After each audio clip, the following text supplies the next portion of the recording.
So hello guys, अगर आप भी अभी 10th पास आउट हैं या 10th पास होने वाले हैं और अगर एज अ फ्यूचर आप ALP वर्क करना चाहते हैं अपने देश में, आप भी चाहते हैं कि एज अ लोको पायलट आप भी काम करें, तो आप कौन सी डिग्री एज अ 10th के बाद कौन से डिप्लोमा कौन से ITI कोर्स कर सकते हैं जिसके बाद आप फुली एलिजिबल हो as a loco pilot as a ALP work करने के लिए। तो चलिए वीडियो को स्टार्ट करते हैं।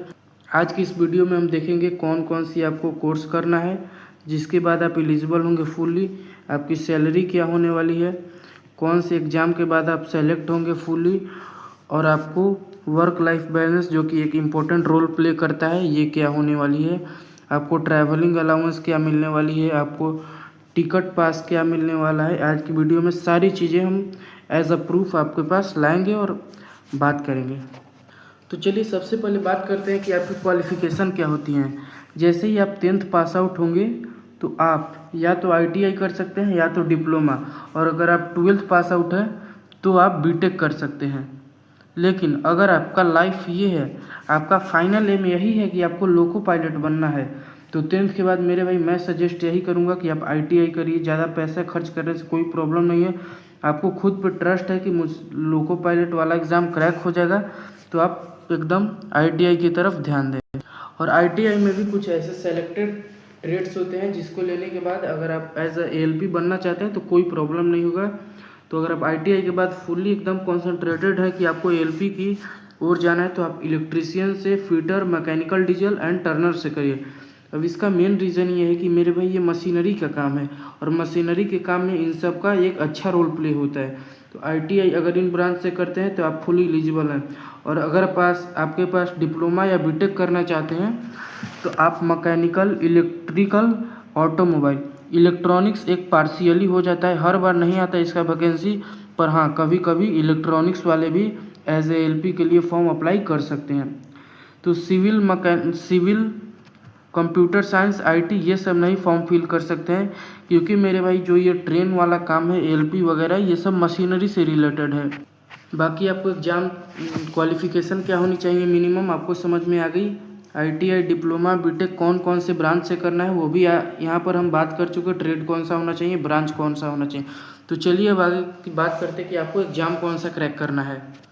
तो मेरे भाई जब भी बात आती है ALP की, तो ALP में 3 एग्ज़ाम होते हैं, 3 स्टेज, और तीनों स्टेजेस में मेरे भाई कहीं भी आप अगर स्टेज 1 पार कर लेते हैं, स्टेज 2 और स्टेज 3 में भी आपको जो कैंसिल होने का वहाँ से माइनस जॉब ना होने का चांस वो भी 90% होता है, क्योंकि ये एक रेलवे जॉब है और रेलवे थोड़ी प्रेस्टिजियस और ये सेंसिटिव जॉब है। थोड़ा सा भी आप गलती करते हैं तो यहाँ से डिसमिस होने का चांस बहुत ज़्यादा होता है। तो चलिए सारे एग्ज़ाम को पैटर्न को समझ लेते हैं जिसके बाद आप कोई भी गलती ना करें।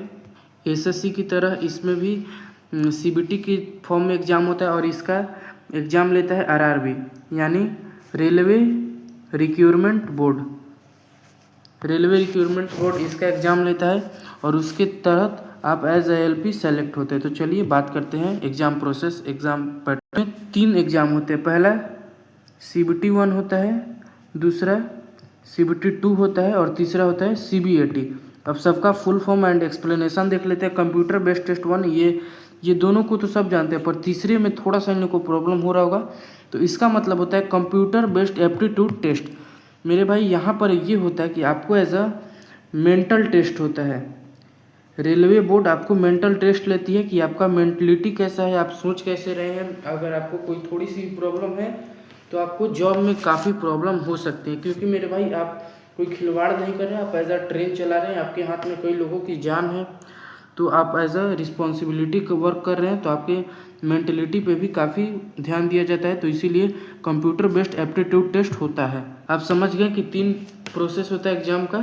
तो आप बारी बारी से CBT 1, 2 और CBAT तीनों को समझते हैं। तो चलिए, जैसा कि आप PDF में देख सकते हैं, यहाँ पर थोड़ा सा वो ब्लर है तो उसके लिए सॉरी।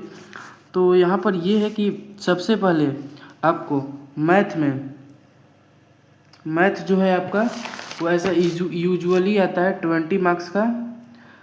जो रीजनिंग है वो आपका जनरली 25 मार्क्स का आता है। GS आता है 20 मार्क्स का और GA आता है 10 मार्क्स का। अब समझाते हैं इसका फॉर्म। ये math, reasoning, general science and general awareness. अब इसमें एक और होती है, यहाँ पर आप समझ गए। अब इसमें एक प्रॉब्लम ये होती है कि ये टोटल 75 क्वेश्चन है, 1 मार्क्स का होता है, लेकिन इसमें जो टाइम आपको दिया जाएगा वो ओनली 60 मिनट रहेगा। 60 मिनट में आपको ये स्पीड प्लस एक्यूरेसी दोनों पे ध्यान देना होगा, और इसमें माइनस मार्किंग रहेगा 1/3 का, इस बात का भी आपको ध्यान देना है। और अगर आप CBT 1 के कट ऑफ को 75 में से जितना कट ऑफ बना उसको अगर आप क्लियर कर लेते हैं तो आप अलाउड हो जाएंगे CBT 2 के लिए। तो चलिए CBT 2 में क्या होता है, एक बात ध्यान रखिएगा, CBT 1 में 1/3 का माइनस मार्किंग भी होता है क्योंकि ये गवर्नमेंट जॉब है। तो चलिए CBT 2 को समझते हैं। तो मेरे भाई CBT 2 में आप देख सकते हैं मैथ है, यहाँ भी रीजनिंग है, बेसिक मैथमेटिक्स है और टेक्निकल ट्रेड है। यहाँ एक खास बात यह है कि ये 2 ग्रुप में डिवाइड होता है, एक ग्रुप ए होता है और एक ग्रुप बी होता है। ग्रुप ए में ये सब आ जाता है मैथ, रीजनिंग और बेसिक मैथमेटिक्स, और ग्रुप पार्ट बी में आ जाता है टेक्निकल ट्रेड क्वेश्चन, यानी कुछ इंजीनियरिंग के क्वेश्चन भी यहाँ पर पूछ लिए जाते हैं। इसका भी सेम वही है, इसमें टाइम आपको मिलता है 90 मिनट का टाइम आपको मिल जाता है, और इसमें भी -1/3 की माइनस मार्किंग होती है। और अगर आप दोनों को क्वालिफाई कर लेते हैं फिर आप आते हैं CBAT, computer based aptitude test. अब CBAT मीन्स क्या होता है, CBAT को जनरली हम एज अ साइको बोलते हैं, साइको टेस्ट।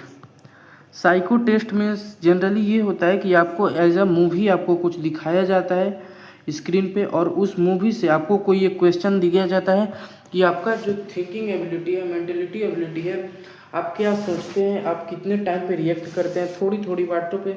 मेरे भाई कब क्रिटिकल केस, इमरजेंसी केस आ सकता है एज अ ट्रेन चलाते टाइम, तो उसी के लिए CBAT टेस्ट होता है। जिन आशा करते हैं ये 3 प्रोसेस समझ गए होंगे। डॉक्यूमेंट वेरिफिकेशन आप सब कुछ जानते ही होंगे, मार्कशीट वगैरह वगैरह। और एक जो सबसे इम्पोर्टेंट चीज़ है वो ये है कि आपका जो आई विज़न है मेरे भाई, आई विज़न 6/6 होना चाहिए, नो चश्मा अलाउड, नो वियरिंग अलाउड, कोई भी थोड़ा सा भी इसमें कंप्रोमाइज़ नहीं होता है। मेडिकल में मेडिकल आपका A1 होना चाहिए, A+ एकदम होना चाहिए। हार्ट बीट में भी अगर प्रॉब्लम होगा तो मेरे भाई आप रिजेक्ट हो सकते हैं। थोड़ी सी भी अगर आपको प्रॉब्लम होती है तो छोटी छोटी बातों के लिए आप रिजेक्ट हो सकते हैं, और ये सही बात है। तो अगर आप फ्यूचर में एज ए LP बनना चाहते हैं तो आपको अभी से ही अपने सेहत का मेरे भाई एकदम फुली ख्याल रखना होगा, और ये एक रियलिटी है। नहीं तो ऐसा ना हो कि आप सब में सेलेक्ट हो जाए और थोड़े से के लिए मेडिकल में छटा जाए, हट जाए, तो ये बहुत ही बुरा होगा। तो मेरे भाई अभी से ही आपको क्या करना होगा, अभी से ही आपको अपने सेहत का ख्याल रखना होगा।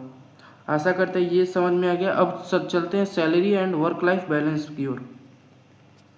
तो इसकी सैलरी होती है जो बेसिक पे होती है वो 19,000 होती है। 19,000, अब कुछ लोग बोलेंगे 19,000 सैलरी, तो मेरे भाई ये बेसिक पे होती है। बेसिक पे में होता है HRA, house rent allowance, TA, travelling allowance, और अगर आप रेलवे में कोई भी जॉब करते हैं तो उसमें एक खास बात ये होती है कि आपको एक ट्रैवलिंग TP मिलता है, ट्रैवलिंग पास। इससे आप AC में ट्रैवल कर सकते हैं बिल्कुल फ्री में। और पॉक्स में क्या मिलता है, तो पॉक्स में आप एज अ 2 BHK हाउस आपको अलॉट होता है। पॉक्स में 2 BHK का हाउस अलॉट होता है, क्वार्टर मिलता है आपको, गवर्नमेंट क्वार्टर मिलता है। और फैसिलिटी में भी आपको काफ़ी चीज़ें मिल जाती है, जैसे future as a pension, future pension, medical facility आपके पूरे फैमिली को मिलती है। तो सैलरी और वगैरह वगैरह देखें, और बेसिक पे में जितने भी अलाउंस ऐड होंगे तो टोटल मिला के आपका 55 से 60 के बीच में आपकी सैलरी बनती है। और 8th पे कमीशन अगर आ जाए तो आई थिंक लोको पायलट की जो सबसे मिनिमम सैलरी है वो 75+ के होगी, और मैक्सिमम 80K तक जाने का चांस है 8th पे कमीशन के बाद, जो कि पता नहीं कब आएगा, बट अभी लोग हवा क्रिएट किए हैं उसे आने की। आशा करते हैं सैलरी और ट्रैवलिंग अलाउंस बाकी फैसिलिटीज समझ गए होंगे। अब हम समझते हैं कि as a loco pilot work life balance क्या होता है, क्योंकि काफ़ी लोग बोलते हैं कि ये सबसे प्रेस्टिजियस जॉब है और इसमें वर्क लाइफ बैलेंस इतना गंदा है, अच्छा नहीं है, सॉरी फॉर दैट वर्ड, कि आप अपने फैमिली को टाइम बहुत कम दे पाते हैं। तो मेरे भाई ये एकदम सही है कि जो ट्रेन यानी जो RRB रेलवे रिक्रूटमेंट बोर्ड, वो तो बस एग्ज़ाम तक साथ है, जो रेलवे बोर्ड आपको आपका जो जोनल डिसाइड करेगा ट्रेन शेड्यूल, आपको टाइम उसके अकॉर्डिंग देना होगा, न कि अपने अकॉर्डिंग। आप ट्रेन का टाइम डिसाइड नहीं कर सकते। जो जोनल्स की तरफ से ऑर्डर आएगा, लॉ एंड ऑर्डर, कि आपको रात के 12 बजे ट्रेन से जाना है, चलाना है, सुबह 3 बजे तक, तो आपको चलाना ही होगा, आप मना नहीं कर सकते। मेरे भाई आप थोड़ी प्रेस्टिजियस जॉब पे हैं तो इतना आपको करना ही होगा। ओवरऑल सब ठीक है, बट आप फैमिली को थोड़ी सी कम यानी डाउन टाइम दे पाते हैं, बट फिर भी मैनेज हो जाता है कभी कभी।